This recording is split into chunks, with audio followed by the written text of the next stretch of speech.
Shana, question for you, and this is something I'm asking all matchmakers. What were you doing before you decided that matchmaking was the thing for you? Everyone has a very cool, interesting story. Yeah, definitely. I was a social worker with a master's degree working in the foster care system. I was working in the Oakland, California area, and I pivoted from there. I did some divorce mediation, and then I really landed on matchmaking after realizing that I love networking and I love connecting people. So I think all those things together, the tough conversations, the helping people, the solving problems, and the connecting people led me to matchmaking. Yeah, it's so interesting how everything you do in life serves you and translates into the matchmaking world because it's so relationship driven and it just Mhm. encompasses so many things. So you met your wonderful husband and you ended up moving to Israel and now you Yep. run a business from Israel. Are you doing matchmaking in Israel or primarily working still with Americans based out of here? Both, actually. I operate, yes, I'm positioned here. I'm in the north, very far north, a little like outside of the Tel Aviv area. And I operate and I work also on the East Coast, US, and also here. But here, when I'm working in Israel, I work more with the English speakers living here. Although I do speak both languages, just culturally, I tend to work more with the English speakers that live here. Yeah, you bring up culturally, and I love that you did that. It's a great segue because I have a pet peeve about matchmakers making sure that they have a cultural competency for who they serve. Mhm. And I know that you work with all types of people, but primarily with the Jewish community. And that competency is so important when you're serving people in order to do it in the best possible way. So, what would you say, especially if someone who's considering going into Yeah. matchmaking and thinking about working with Jewish people, for example? Yeah, I love that. And people should be considerate of cultural competency. I don't think people should only work with their exact kind of person, but as long as you feel comfortable. For me, I'm a bridge between Jewish cultures. There's not just one. There's a plethora of Jewish cultures. For example, I'm American born Ashkenazi Jewish woman.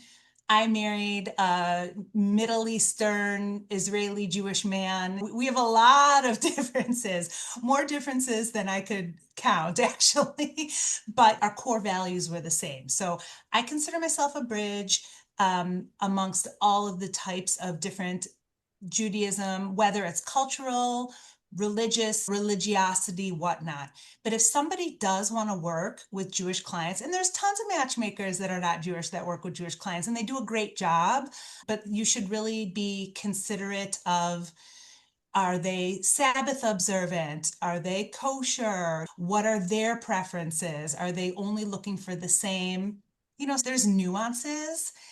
I love talking to all kinds of people, but I know if I'm not the right matchmaker for them, that's why we're part of these amazing collaborations. I'll happily refer them to another matchmaker who knows more of the nuances of what they're looking for. Yeah, that's exactly right.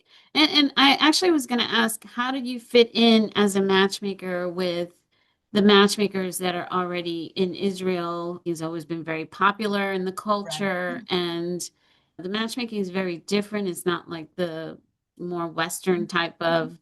matchmaking. Do they view you the same way? Do you interact with them? Do you collaborate?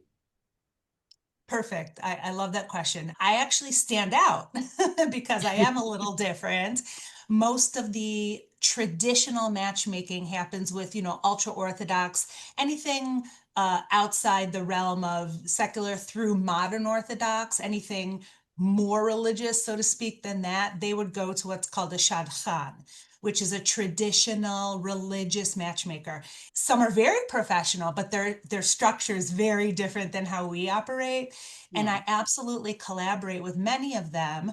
Not everybody is right for me and not everybody's right for them. So I do know plenty of religious shadchanim, and if I'm not the right matchmaker, I totally refer to them. It's a little bit different with the Right. folks you're talking about. It's more like, is it more of a mitzvah match where you just get paid if there's an outcome that is favorable, and then they do, they pay at that point? Is that how that works? Correct. The Okay. mitzvah is the couple actually Right. has the mitzvah of paying the matchmaker Yeah. upon success. So it's a mitzvah both ways, the good deed both Yeah. ways, to make the Yeah. match and to receive the success fee, while my structure is more fee per service.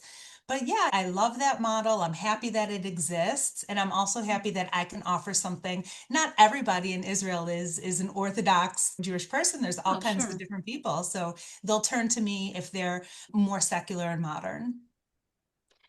Yeah, so speaking of the professionalized matchmaking and how things are done today compared to what you might have come into early on in your career. And by the way, how long have you been doing this?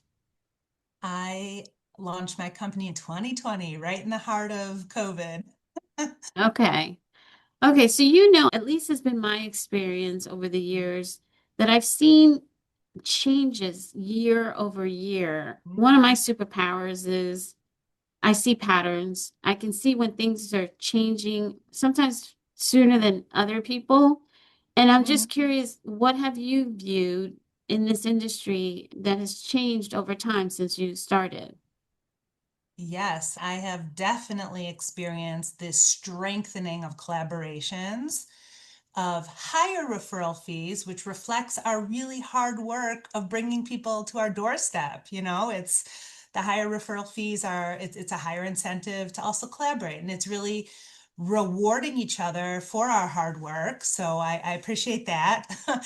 And I think something else that I've noticed, I think it's moving a little bit away from the customer's always right to why don't you trust the professional who can help you and guide you to enter into the healthy relationship that you're really longing for.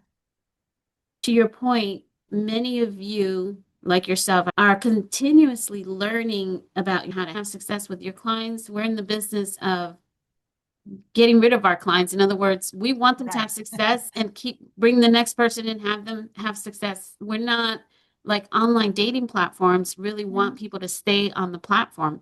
That is Mm-hmm. not our goal. And I always say us because I talk like I'm still a matchmaker. I'm no longer a matchmaker. So I think when clients understand the level of commitment that matchmakers, a good majority of them, not all, unfortunately, really are invested in their success. I mean, trust and just follow the process. What's one client that you worked with, without obviously mentioning names and so forth, that surprised you, that was a challenging one to get them out there and to get into a relationship, and that you were Yeah. able to accomplish that? He came to me, and everybody comes to matchmakers at different points in their dating journey. Some people already have experienced a lot of success, but maybe they just need the top of funnel, like more of the introductions. Everybody comes for different reasons. This man had no dating experience, like none. Okay, no dating experience. He's a hard worker. He's ambitious, in his career. He was, a homeowner. He had a lot of wonderful attributes, but due to several things, he didn't have any dating experience. So I provided so many services that are outside just the introductions. Introductions were important, but how many introductions could I offer him if I knew they wouldn't land? He Mhm. didn't have those skills to date. So between getting him into different social communities, style, pictures for sure. I do that with all my clients. Mock dates, wing person. Like I really did a lot, in my opinion. We did a lot together, but I really think I did a lot for him. And I am elated to say that he's been in a loving, caring relationship for about 5 months now. And when I'm in town, I'm gonna meet, him and the girlfriend, and it grew, and I'm just so impressed that he did trust me. And he trusted the process, and he trusted that I had his best interest in heart, and that there were steps to take. I mean, of course, there were disappointments, there were ups and downs, but ultimately, he really won. He's a man that just really wanted a partner, and I helped him do it. Well, and that was kind of what where I was going with this is that I think back in the day when we didn't have online dating platforms where there Mhm. wasn't a plethora of potential singles that you can meet online without even leaving your home, people went to matchmakers looking for that access for the database. And I hear people often ask about that. They ask about how many people are in your database or what's your Totally. success rate, and those that's not the right question because listening to you talk about this client, there's so much more that goes into matchmaking that is not just the introduction. When you Mhm. bring one introduction forward, there may have been 10 or 20 interviews to have that one Mhm. qualified person for your client, so it's not like a numbers game, is more of a quality thing, but also all the other ancillary services that go into this so that you can have that success. Absolutely. And I'm always telling people it's quality over quantity. But if you want screen vetted people that really match your top priorities, I would say that's where it's at. I can't make people fall in love. I can't create a woman that doesn't exist, but I can recruit, screen, and vet and go through the process and bring people to your attention that you would otherwise maybe not have met. And the one thing about you mentioned the database, it's such a common question. It's like it almost doesn't matter. Yeah, I have a robust, wonderful database, which I go to first to check. But at the end of the day, it's the collaborations with the other matchmakers, it's my ability to network.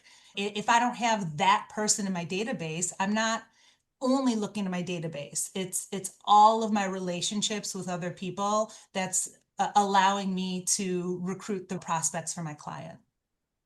I tell everyone all the time, your database is important that you continuously grow it, but it's Mhm. only as good as yesterday because that one person who went into your database may already be in a relationship or exploring or met someone or got engaged or whatever. I mean, you never know. Yeah, So even when you have a robust database, you still have to go back into it and re-interview people, make sure that things yeah. haven't dramatically changed or that they're still available and all of that. One funny thing about databases, and I've been hearing myself repeat this lately, so and I think it's kind of funny, you might like it. For example, I had a client, unfortunately she had an injury, so she had a pause. No problem, take care, get well. And then when she came back to me, she's like, "Well, great, you probably have so many men in the pipeline." I'm like, "Listen, picking the right prospect, it's the same as picking produce. You have to pick them within a few days of when you're going to use them, or or else like they'll go bad. So she got it. It made sense, but she's like, "Oh, okay, that makes sense." You don't know. People could have started dating, also be injured. Who knows? Oh my God, that's such a great point. And I remember when I was matchmaking, there's the process of the feedback. And back in Mm-hmm. those days, we didn't exchange people's information. So it was important to get that feedback done within a certain period of time because the other person's waiting to hear back what's happening, are they interested or whatever. This is a highly emotional industry, so the process needs to be followed because there's timing involved in that process and there are people waiting and you don't want to be on the receiving end of that. And we all know people who are out there dating in the wild are dealing with ghosting, which does not exist for the most part in our industry. So the timing is so important. And yes, I love that analogy. I'm going to have to use that one Go too. for it. It's everyone's now. I'll make sure to give you credit for it. Who is your ideal client? Yeah, it's shifted. It's shifted, but I can say today my ideal client would be an ambitious Jewish single where borders maybe are not their boundaries, transatlantic, whether they're making a life or have connections between Tel Aviv, New York, Miami, people that might be able to live wherever, and they're really looking for that connection, and then location is a logistics thing, not a deal breaker. Yeah. And that is so common now, not just with the Jewish singles, but just in general. I can live anywhere. All I need is an internet connection and I can do my Yeah. thing anywhere. So people are really willing to travel for love and to be in Mhm. the right space to have that. I think that's a great market. I wanted to ask you, what advice would you give someone who's considering going into matchmaking? Oh, considering going into matchmaking, I would say, first of all, consider what are your natural skills. I mean, start there. There's certain things that you can teach about the matchmaking business, but there's certain things that I feel like it just is inherent in you. Instant rapport, curiosity, not afraid to have tough conversations. I think those are all real core matchmaking qualities. I think Mhm. a lot can be learned in terms of how to run a business, but if you're not naturally empathetic and interested in the happiness of someone else, I think start there. I totally agree. And do you recommend someone go into matchmaking? Do you think with the advent of AI that this is a viable industry for someone to consider? I mean, AI should enhance what you do, help you. I don't think it's gonna take over what we do. Oh my God, I hope this ages well. But I think it'll enhance what we do. But at the end of the day, there's something intuitive about making a match that a person can do. We have a very good matchmaker friend, and we sometimes collaborate even on specific clients together. And she has a name for everything. Like she can classify, oh, he's this kind of person because when she has a long list of attributes and this is like his thing. And I'll be like, I knew this intuitively. I didn't have a name for it. So I think the AI component might be able to help name things, classify things, but at the end of the day, it's really an intuitive process and making a really solid match.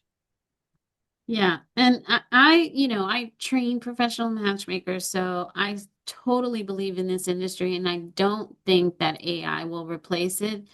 And in Good. fact, even the fact that you're on here doing an interview with me is such an important visibility factor for people to know that you're a real person because Oh, yeah.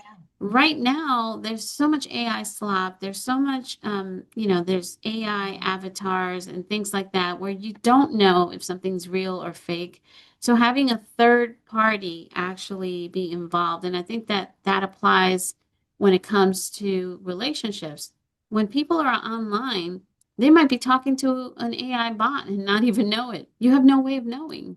Yeah. So I think that our industry is growing. I think we need more matchmakers, frankly, because how many people can you work with at a time? True. And there are a lot of people that are struggling right now. There's a loneliness epidemic, and I think that this is a really, really viable career for so many people, and a lot of people need you. And thank you for the work that you do, because I know how tough matchmaking is. It's not an easy work to do. Yeah, and thank you for spearheading the ethics and the best practices. And you're really a voice that people can listen to and turn to if they need to know something more beyond making the match, the actual framework of how to make this successful and ethical. Thank you. I guess one quick silly thing, National Matchmakers Day, August 31st. It's my birthday. Yeah. Oh my So I gosh. think it's hilarious that that's what happened. So that's kind of fun for me. I love it. Thank you so much.